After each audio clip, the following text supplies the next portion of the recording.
It was past midnight when I found myself stranded in a remote barangay in the province of Quezon. I'd just come from my cousin's wedding, one of those celebrations that stretches long into the night, until the moon is high and the streets are empty. There were no tricycles, not even a stray dog on the road, and as luck would have it, my phone was dead. So I waited, hoping for a miracle. That's when I heard it. A faint rumble, like thunder rolling in the distance. Out of the darkness, an old jeepney crawled up the road, its headlights dim and yellow, flickering with every bump. The paint was chipped, the metal rusted. It looked like it hadn't run in years. I waved it down, desperate.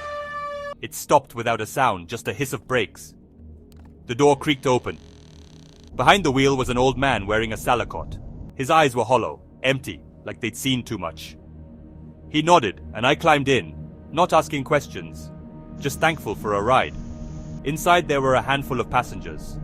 Nobody spoke. Their heads were bowed, their faces lost in shadow. The air stank of old wood and something else, something sharp and metallic, like dried blood mixed with candle smoke. I sat near the back, gripping my bag. The jeepney started off slow, then picked up speed, racing through the dark. Trees whipped past the windows, just blurs of twisted branches and leaves. "Where are we going?" I finally asked the driver. He didn't answer. Nobody did. I looked around. The other passengers didn't look up. That's when I noticed. None of them were breathing. They were too still, too quiet, as if time had stopped for them long ago. Panic clawed at my chest. I tried to speak, but my voice barely made a sound.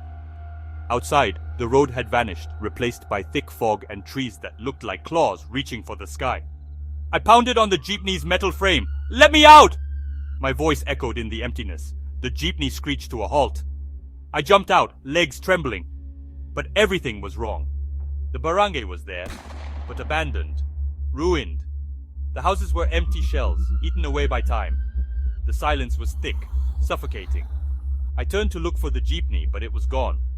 Only the sound of a distant church bell, a campana, rang through the air. And then a whisper drifted on the wind. No one leaves once they ride with the dead.